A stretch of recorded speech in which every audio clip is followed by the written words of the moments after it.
এখানে আমি গরমে রান্না করছি আর তুমি এখানে বসে বসে আইসক্রিম খাচ্ছ। হ্যাঁ দেখো কি অবস্থা, কি অমানবিক লোক রে ভাই। হ্যাঁ হ্যাঁ সে তো দেখতেই পাচ্ছি আমার জন্য নিয়ে এসে। এটা কি অয়েলিং নাকি? হ্যাঁ তো আমার তো কি বলেন ওটাকে বদনাম আছে, আমি নাকি তোমাদের রান্না করে খাওয়াই না। তুমি তো বলছো গত সপ্তাহে খেলে পোলাও আর কি খেলে জানো তিশা? না গত সপ্তাহে কি করেছিলাম? হ্যাঁ সেই তো আরেকবার করো না, প্রত্যেক সপ্তাহে খাওয়াচ্ছি। কত বেইমান তোমরা, স্বীকার করো না। তৃষা বলছে কতদিন তুমি ওরকম পোলাও রান্না করোনি, কি করে বলিস রে অমানবিকের মতো। আরেকজন বলছে তুলবে না কিন্তু আইসক্রিম খাবে, ঘুম পাচ্ছে কিন্তু আইসক্রিম খাবে। যতই বাটি ভর্তি আইসক্রিম দাও, এই কাগজটা যেটা না খেলে মনে হয় না আইসক্রিম খেয়েছি। না রান্না করতে করতে হাঁপিয়ে গেছি। ঘুষ ঘুষ রান্না করছি ওই জন্য ঘুষ। আচ্ছা ইয়ে আনে না স্প্রাইট নাকি আনতে বলে দিশা? কাল থেকে আখের রসটা ফ্রিজে আছে, আজকে অবশ্যই মনে করো ওটা বের করতে হবে। আমার অবস্থা খারাপ। কেন? চান হয়ে গেছে না, আর তাকাতে পারছি না। কলেজে চান করে যাই না, ফার্স্ট বেডটা পুরো ঘুম।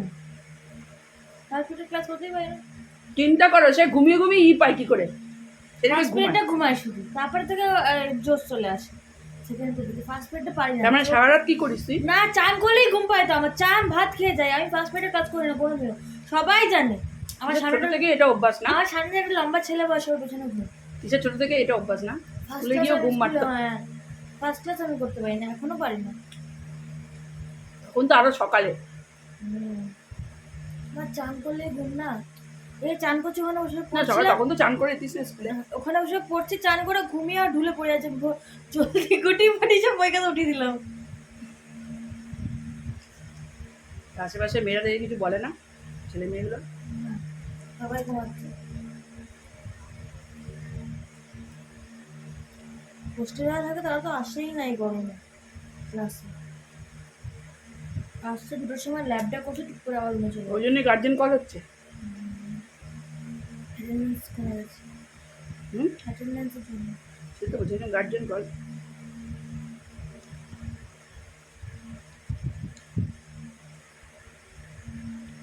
স্যার এই কলেজটা আমার যাওয়া হয়নি, একদিন যেতে হবে।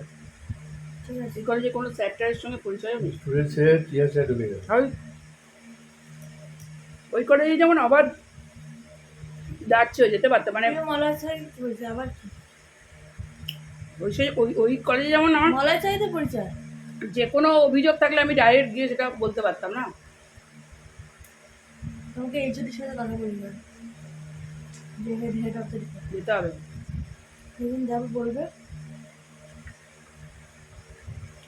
আমাকে আগে ভীষণ ভালোবাসে এইচওডি। আগে এইচওডি আমাকে ই দিয়েছে না, আমাকে প্রচন্ড ভালোবাসে। আগে ভালো রেজাল্ট কর, তারপরে গিয়ে এই মুখটা দেখাবো, তখন বলবো হ্যাঁ আমি অস্মিতা ভট্টাচার্যির মা।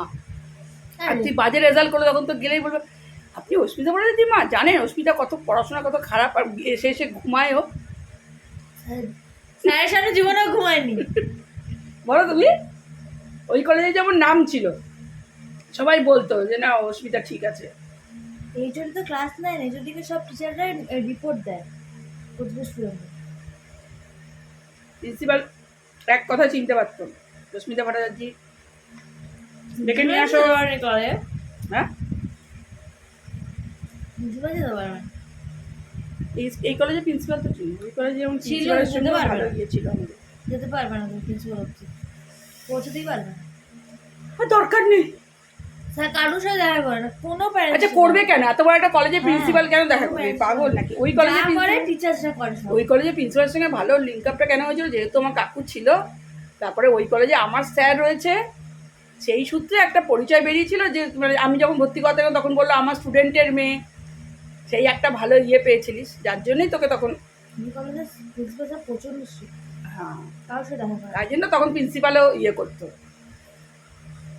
একটা কলেজ সামলাচ্ছি। হ্যাঁ যখন আমার স্যার যখন গিয়ে বললো না টিচারদের সাথে প্রেসিডেন্টের সাথে দেখা করে, প্যারেন্টসের সাথে তারা সাইকেল কলেজ সামলাতে হয়। সেই ওই কলেজে একটা অন্যরকম ইয়ে ছিল বলো, আমরা যখন তখন গেলেও আমাদের বাইরের ইয়েও পর্যন্ত ইয়ে করতো, আর আমাদের কোনোদিন আটকাতো না, দাঁড়ান প্রিন্সিপালের ইয়ে নিয়ে আসি, এসব কোনোদিন শুনতে হয়নি আমাদের। ওই কলেজটা এখন নষ্ট হয়ে যাচ্ছে আস্তে আস্তে, মেয়েটার দবে থেকে দুটো দবে তো